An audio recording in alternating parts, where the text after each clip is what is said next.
իրենք տեսան, որ կարող են ինչ-որ չափով միջամտել եւ այստեղ կոպիտ ասած հարցեր լուծել,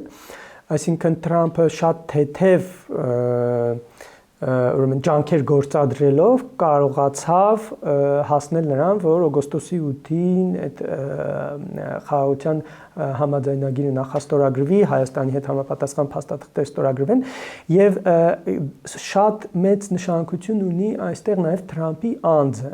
Ինքը ինչքան էլ որ շատ է քննադատում ու տարբերվում նախորդ նախագահներից, ընդ որում եւ հանրապետական եւ դեմոկրատ, ինքը անձնապես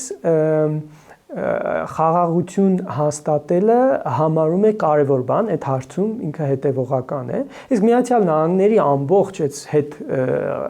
երկրորդ համաշխարհային պատերազմյան քաղաքականությունը ուղղված է նրան, միջազգային ինստիտուտներ ստեղծելով եւ մնացած ամեն ինչով, որ աշխարհում հաստատվի խաղաղություն, առևտրային ճանապարհները գործեն, ամբողջ աշխարհում բարեկեցություն հաստատվի։ Այսինքն ինքը ինչքան էլ որ հակադրվում է նախկիներին, մեկ է այդ հիմնական հիմնարար արժեքը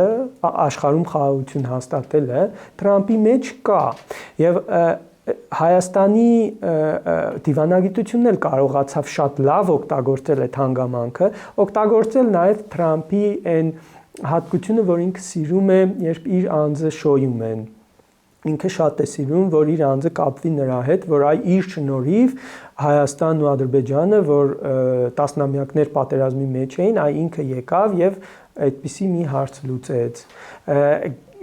Ուզում եմ ասել, կա Ամերիկայի տասնամյակներով հաստատված այդ տենդենսը աշխարհում խաղաղություն հաստատելու եւ դրան գումարվեց Թրամփի անձը ու նաեւ այն, որ Հայաստանը կարողացավ ճիշտ պահին ճիշտ կողմնորոշվել